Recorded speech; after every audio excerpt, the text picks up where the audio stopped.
ಸಿಹಿ ಮತ್ತು ಒಗರಿನ ರುಚಿಯನ್ನ ಜೇನಿನಲ್ಲಿ ನಾವು ಕಾಣಬಹುದು. ಹೆಚ್ಚು ಕಮ್ಮಿ ಮಾಡಿ ಮಿಶ್ರಣ ಮಾಡಿ ಸೇವನೆ ಮಾಡಬೇಕು. ಸಮ ಪ್ರಮಾಣ ಸೇವನೆ ಮಾಡುವ ಹಾಗೆ ಇಲ್ಲ. ಕಣ್ಣಿಗೆ ಹಾಕೋದ್ರಿಂದ ಕಣ್ಣಿನ ಪೊರೆ ಸಹ ಕರಗುತ್ತೆ. ಒಬೆಸಿಟಿ, ಬೊಜ್ಜು ಇವೆಲ್ಲವೂ ಕೂಡ ಕಮ್ಮಿ ಆಗ್ತವೆ. ಡಯಾಬಿಟಿಸ್ ಇರೋರಿಗೆ ಸಿಹಿ ತಿನ್ನುವ ಆಸೆ ಇರ್ತದೆ, ಆದರೆ ಡಯಾಬಿಟಿಸಿನ ಕಾರಣದಿಂದಾಗಿ ನಾವು ಸಿಹಿ ತಿನ್ಲಿಕ್ಕೆ ಆಗೋದಿಲ್ಲ. ಶ್ರೀ ಗುರು ಬಸವಲಿಂಗಾಯ ನಮಃ. ಓಂ ನಮಃ ಶಿವಾಯ. ಸರ್ವರಿಗೂ ಭಕ್ತಿಯ ಶರಣಾರ್ಥಿ. ನಾನು ನಿಮ್ಮ ಯೋಗ ಗುರು ವೈದ್ಯ ಶ್ರೀ ಚನ್ನಬಸವಣ್ಣ.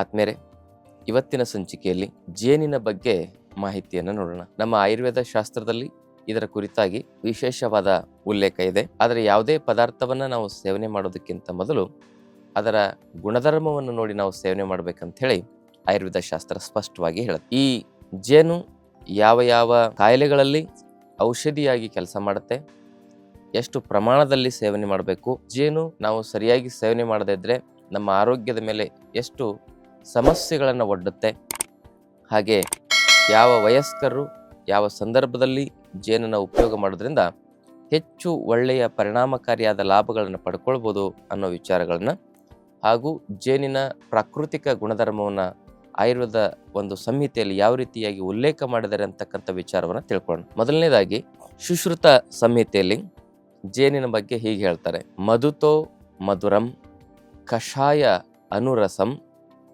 ಶೀತಂ ವೃಕ್ಷಂ ಅಂತ ಹೇಳಿ ಮಹರ್ಷಿ ಸುಶ್ರುತರು ತಮ್ಮ ಸುಶ್ರುತ ಸಂಹಿತೆಯಲ್ಲಿ ಉಲ್ಲೇಖ ಮಾಡ್ತಾರೆ. ಮಧುತೋ ಮಧುರಂ ಅಂದರೆ ಜೇನು ರುಚಿಯಲ್ಲಿ ಮಧುರ ರುಚಿ ಅಂದರೆ ಸಿಹಿ ರುಚಿಯನ್ನ ಹೊಂದಿದೆ.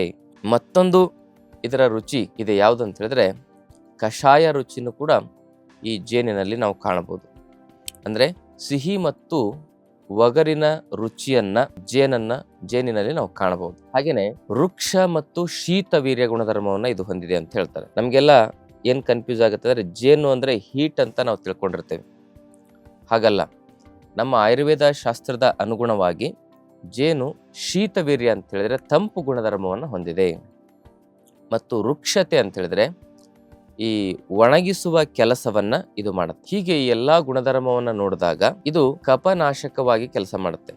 ಶೀತವೀರ್ಯ ಗುಣಧರ್ಮವನ್ನು ಹೊಂದಿದಾಗಲೂ ಕೂಡ ಕಫನಾಶಕವಾಗಿ ಯಾಕೆ ಇದು ಕೆಲಸ ಮಾಡುತ್ತೆ ಅಂತ ಹೇಳಿದ್ರೆ ಇದು ವೃಕ್ಷ ಗುಣಧರ್ಮವನ್ನ ಮುಖ್ಯವಾಗಿ ಹೊಂದಿರೋದ್ರಿಂದ, ಅಂದ್ರೆ ಒಣಗಿಸುವ ಕೆಲಸವನ್ನ ಇದು ಮಾಡೋದ್ರಿಂದ. ಪಿತ್ತ ಶಾಮಕವಾಗಿನೂ ಇದು ಕೆಲಸ ಮಾಡುತ್ತೆ. ಯಾಕಂದ್ರೆ ಮಧುರ ಮತ್ತು ಕಷಾಯ ಅನುರಸಗಳನ್ನ ಹೊಂದಿರೋದ್ರಿಂದ. ಮತ್ತು ವಾತವನ್ನ ಕೆಲವು ಸಂದರ್ಭದಲ್ಲಿ ಇದು ಹೆಚ್ಚಿಗೆ ಮಾಡುತ್ತೆ ಅಂತ ಹೇಳಿ ಆಯುರ್ವೇದ ಶಾಸ್ತ್ರದಲ್ಲಿ ಉಲ್ಲೇಖ ಮಾಡಲಾಗ್ತದೆ. ಅದಕ್ಕೆ ವಾತ ಪ್ರಕೃತಿ ಇರೋರು ಜೇನನ್ನ ಸೇವನೆ ಮಾಡಬೇಕಾದ ಸಂದರ್ಭದಲ್ಲಿ ಸ್ವಲ್ಪ ದೇಸಿ ಹಸುವಿನ ತುಪ್ಪದೊಂದಿಗೆ ಸೇವನೆ ಮಾಡಬೇಕು.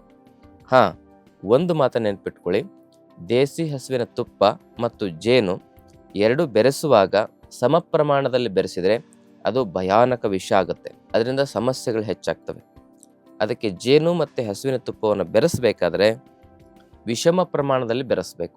ಅಂದರೆ ಅರ್ಧ ಚಮಚ ಜೇನಿದ್ರೆ 1 ಚಮಚ ಹಸುವಿನ ತುಪ್ಪ ಇರಬೇಕು, ಅಥವಾ 1 ಚಮಚ ಜೇನಿದ್ರೆ ಅರ್ಧ ಚಮಚ ಹಸುವಿನ ತುಪ್ಪ ಇರಬೇಕು. ಅದು ಪ್ರಮಾಣ ಹೆಚ್ಚು ಕಮ್ಮಿ ಮಾಡಿ ಮಿಶ್ರಣ ಮಾಡಿ ಸೇವನೆ ಮಾಡಬೇಕು. ಸಮ ಪ್ರಮಾಣ ಸೇವನೆ ಮಾಡುವ ಹಾಗೆ ಇಲ್ಲ. ಅದು ಪ್ರಮಾಣ ವಿರುದ್ಧ ಆಹಾರ ಆಗುತ್ತೆ. ಮತ್ತೆ ಜೇನನ್ನ ಯಾವುದೇ ಕಾರಣಕ್ಕೂ ಬಿಸಿ ಪದಾರ್ಥದೊಂದಿಗೆ ಸೇವನೆ ಮಾಡಬಾರದು. ಜೇನನ್ನ ಬಿಸಿ ನೀರಲ್ಲಿ ಹಾಕಿ ಸೇವನೆ ಮಾಡೋದು ಏನಿದೆಯಲ್ಲ, ಇದು ಅತ್ಯಂತ ಅಪಾಯಕಾರಿ. ಇದರಿಂದ ಭಯಾನಕ ರೋಗಗಳು ಬರ್ತವೆ. ಅದಕ್ಕೆ ಜೇನನ್ನ ಯಾವತ್ತೂ ಬಿಸಿ ಮಾಡಬಾರ್ದು, ಬಿಸಿ ಪದಾರ್ಥದಲ್ಲಿ ಹಾಕಿ ಸೇವನೆ ಮಾಡಬಾರ್ದು. ಉಳಿದಂತೆ ನಮ್ಮ ಆಯುರ್ವೇದ ಶಾಸ್ತ್ರದಲ್ಲಿ ಪ್ರಮುಖವಾಗಿ ಯಾವುದೇ ಕಫರೋಗಗಳ ನಿವಾರಣೆಗೆ ಜೇನು ಸರ್ವಶ್ರೇಷ್ಠ ಔಷಧಿ ಅಂತ ಹೇಳ್ತಾರೆ. ಯಾವುದೇ ಪಿತ್ತ ಸಂಬಂಧಿ ಸಮಸ್ಯೆಗಳಿಗೆ ದೇಸಿ ಹಸುವಿನ ತುಪ್ಪ ಸರ್ವಶ್ರೇಷ್ಠ ಅಂತ ಕರೀತಾರೆ. ಯಾವುದೇ ವಾತ ಸಂಬಂಧಿ ರೋಗಗಳಿಗೆ ಎಳ್ಳೆಣ್ಣೆ ಅತಿ ಅದ್ಭುತವಾದ ದಿವ್ಯ ಔಷಧಿ ಅಂತ ಹೇಳ್ತಾರೆ.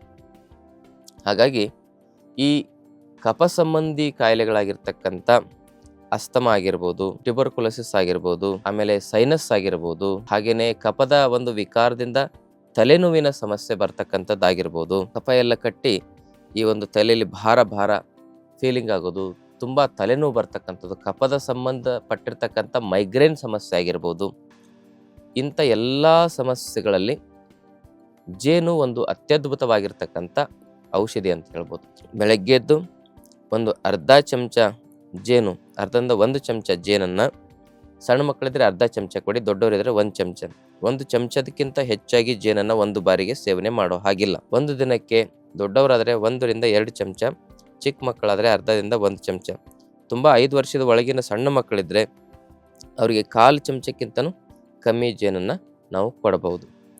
ಅದು ಪ್ರಾಕೃತಿಕವಾಗಿ ಒಂದು ಕಟ್ಟಿರ್ತಕ್ಕಂಥ ಜೇನಿನಲ್ಲಿ ಹೆಚ್ಚು ಔಷಧಿ ತತ್ವಗಳಿರ್ತವೆ ಅಂಥೇಳಿ ಆಯುರ್ವೇದ ಶಾಸ್ತ್ರ ಹೇಳುತ್ತೆ. ಇತ್ತೀಚೆಗಿನ ಈ ಜೇನು ಸಾಕಾಣಿಕೆಯಲ್ಲಿ ಬರ್ತಕ್ಕಂಥ ಈ ಜೇನಿದೆಯಲ್ಲ, ಅದರಲ್ಲಿ ಅಷ್ಟೊಂದು ಔಷಧೀಯ ಸ್ವಭಾವಗಳು ಇರೋದಿಲ್ಲ. ಹೀಗೆ ಪ್ರಾಕೃತಿಕವಾಗಿ ಜೇನುಗೂಡು ಕಟ್ಟಿರ್ತವೆ. ಉದಾಹರಣೆಗೆ ನಮ್ಮ ಉತ್ತರ ಕರ್ನಾಟಕದಲ್ಲಿ ಬೇವಿನ ಮರದಲ್ಲಿ ಜೇನು ಹೆಚ್ಚಾಗಿರ್ತದೆ. ಆ ಜೇನು ಅಮೃತ ಸಮಾನ ಅಂಥೇಳಿ ಆಯುರ್ವೇದ ಶಾಸ್ತ್ರದಲ್ಲಿ ಹೇಳ್ತಾರೆ. ಅಂಥ ಜೇನನ್ನು ನಾವು ವರ್ಷಕ್ಕೆ ಸಾವಿರಾರು ಲೀಟರ್ ಗಟ್ಟಲೆ ಉತ್ತರ ಕರ್ನಾಟಕದಿಂದ ತರಿಸ್ಕೋತೇವೆ ಔಷಧಿಗಾಗಿ ಬೇಕಾಗಿ. ಅಂಥ ಜೇನು, ಬೇವಿನ ಮರದಲ್ಲಿ ಇಟ್ಟಿರ್ತಕ್ಕಂಥ ಜೇನು ಕಣ್ಣಿಗೆ ಹಾಕೋದ್ರಿಂದ ಕಣ್ಣಿನ ಪೊರೆ ಸಹ ಕರಗುತ್ತೆ. ಅಂಥ ಜೇನು ಸರ್ವಶ್ರೇಷ್ಠ ಅಂಥೇಳಿ ನಾವು ಹೇಳ್ಬೋದು ಆಯುರ್ವೇದ ಶಾಸ್ತ್ರಬದ್ಧವಾಗಿ. ಇರಲಿ, ಈ ಜೇನನ್ನು ನಾವು ಬೆಳಗ್ಗೆ ಎದ್ದು ಸ್ವಲ್ಪ 1-2 ಚಿಟಿಕೆ ಕಾಳುಮೆಣಸಿನೊಂದಿಗೆ ಸೇವನೆ ಮಾಡೋದ್ರಿಂದ ಎದೆಯಲ್ಲಿ ಕಟ್ಟಿರುವ ಕಫ ಕರಗುತ್ತೆ.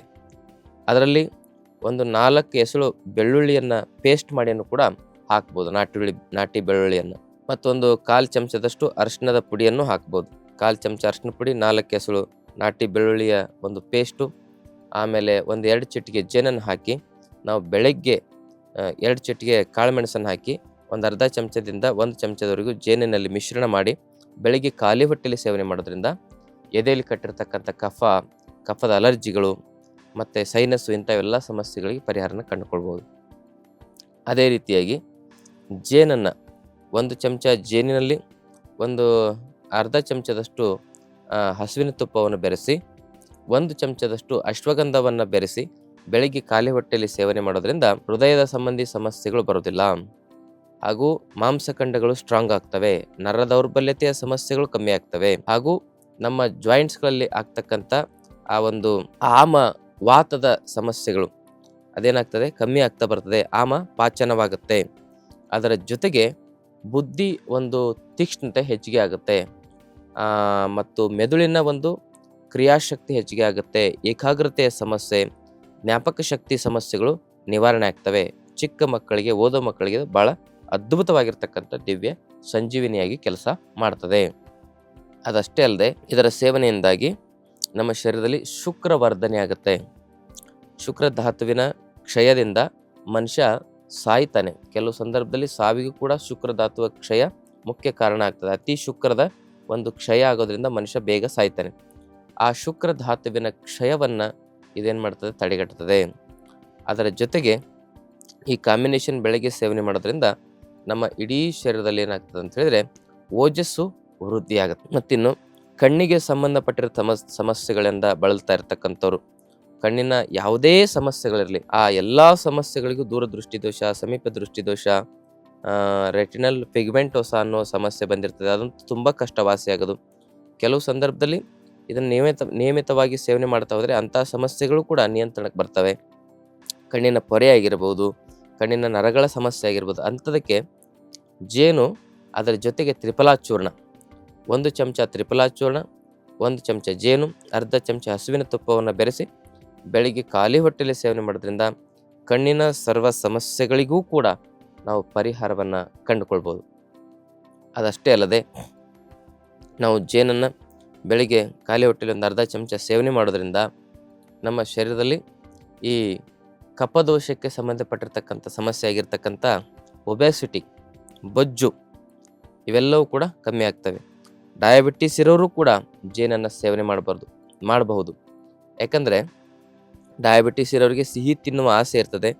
ಆದರೆ ಡಯಾಬಿಟಿಸಿನ ಕಾರಣದಿಂದಾಗಿ ನಾವು ಸಿಹಿ ತಿನ್ನಲಿಕ್ಕೆ ಆಗೋದಿಲ್ಲ. ಮ್ಯಾಕ್ಸಿಮಮ್ ಕಫವಿಕಾರದಿಂದನೇ ಡಯಾಬಿಟಿಸ್ ಬರ್ತಾ ಇರ್ತದೆ. ಯಾರಿಗೆ ತುಂಬ ಒಬೆಸಿಟಿ, ಬೊಜ್ಜಿದೆ ಅಂಥವರು, ಡಯಾಬಿಟಿಸ್ ಸಮಸ್ಯೆಯಿಂದ ಬಳಲ್ತಾ ಇದ್ದೀರಿ ಅಂಥವ್ರಿಗೆ ಜೇನಿನ ಸೇವನೆ ಒಂದು ಅದ್ಭುತವಾಗಿರ್ತಕ್ಕಂಥ ಪರಿಹಾರ ಅಂತ ಹೇಳ್ಬೋದು. ತ್ರಿಫಲಾ ಚೂರ್ಣದ ಜೊತೆಗೆ ಜೇನನ್ನು ಸೇವನೆ ಮಾಡಬಹುದು, ಹಾಗೂ ಅಶ್ವಗಂಧದ ಚೂರ್ಣದ ಜೊತೆಗೆ ಜೇನನ್ನು ಸೇವನೆ ಮಾಡ್ಬೋದು. ಇದು ಡಯಾಬಿಟಿಸ್ ಇರತಕ್ಕಂಥವ್ರಿಗೆ ಟಾನಿಕ್ ಆಗಿ ಕೆಲಸ ಮಾಡ್ತದೆ. ಯಾವಾಗ ಕಾಲಲ್ಲಿ ಉರಿ ಇರ್ತದೆ, ಡಯಾಬಿಟಿಕ್ ನ್ಯೂರೋಪತಿಯಿಂದ ಸಮಸ್ಯೆ ಆಗಿರುತ್ತೆ, ಅಂಥ ಸಂದರ್ಭದಲ್ಲಿ ಮಾತ್ರ ಆ ವೃಕ್ಷತೆ ಇದ್ದವರು ಜೇನನ್ನು ಸೇವನೆ ಮಾಡಲಿಕ್ಕೆ ಯೋಗ್ಯ ಇಲ್ಲ. ಹಾಗೆ ಜೇನಿನ ಉಪಯೋಗವನ್ನು ಹೇಳ್ತಾ ಹೋದರೆ, ಜೇನು ಒಂದು ಮೇಧ್ಯವಾಗಿ ಕೆಲಸ ಮಾಡುತ್ತೆ, ಜೇನು ಲೇಖನವಾಗಿ ಕೆಲಸ ಮಾಡುತ್ತೆ. ಅಂದರೆ ನಮ್ಮ ಶರೀರದಲ್ಲಿ ಶ್ರೋತಸ್ಸುಗಳು 13 ಬಗೆಯ ಶ್ರೋತಸ್ಸುಗಳು ಅಲ್ಲಿ ಬ್ಲಾಕೇಜ್ ಆಗೋದ್ರಿಂದ ರೋಗಗಳು ಬರ್ತವೆ.